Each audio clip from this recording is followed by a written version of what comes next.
Here's where I stand on the whole Iranian situation. I just don't know. I don't know what to do with this thing. I honestly am totally confused and completely undecided. You know, I'm over the intervention into everything, whether that means militarily with the CIA, political pressure, whatever. Let's just mind our own business for a change. It's what our founders wanted. It's what we should finally do. But I also support Israel. And now that doesn't mean we fight their battles. They're probably the most capable tiny nation on earth. Remember Barack Obama's favorite phrase? They punch above their weight. We have no stronger ally than the Netherlands. They consistently punch above their weight, but that's fairly typical of the way that Danes have punched above their weight. As I've said before, Ireland punches above its weight. Everybody punches. Well, Israel actually does punch above their weight. And I also believe we have a responsibility toward them. That's just biblical. And if that makes me a kooky Zionist nut job, then so be it. I don't really care.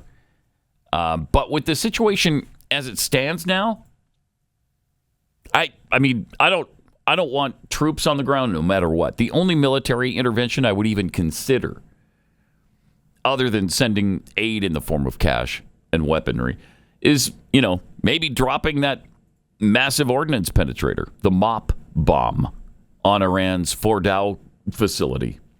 But then that opens up a can of worms. Probable Iranian attacks on our bases, Iran-backed terror strikes, maybe even on our homeland.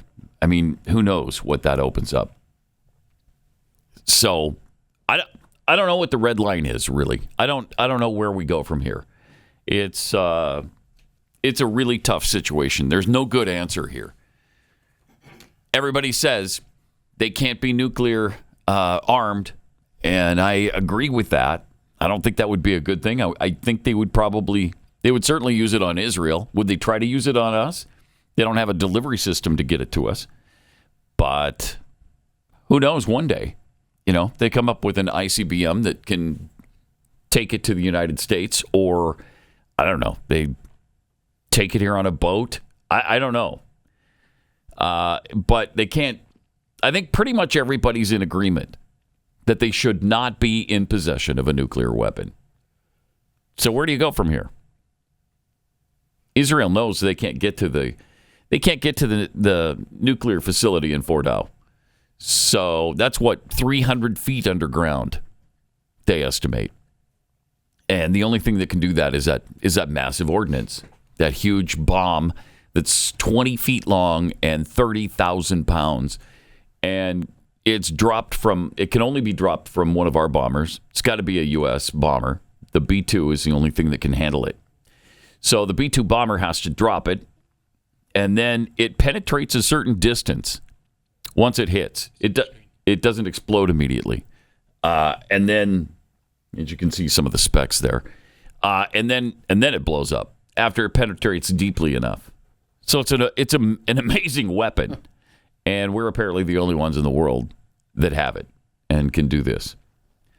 So I don't know. Where does that leave us? Does that leave us with maybe bombing Iran? Would you be in favor of that?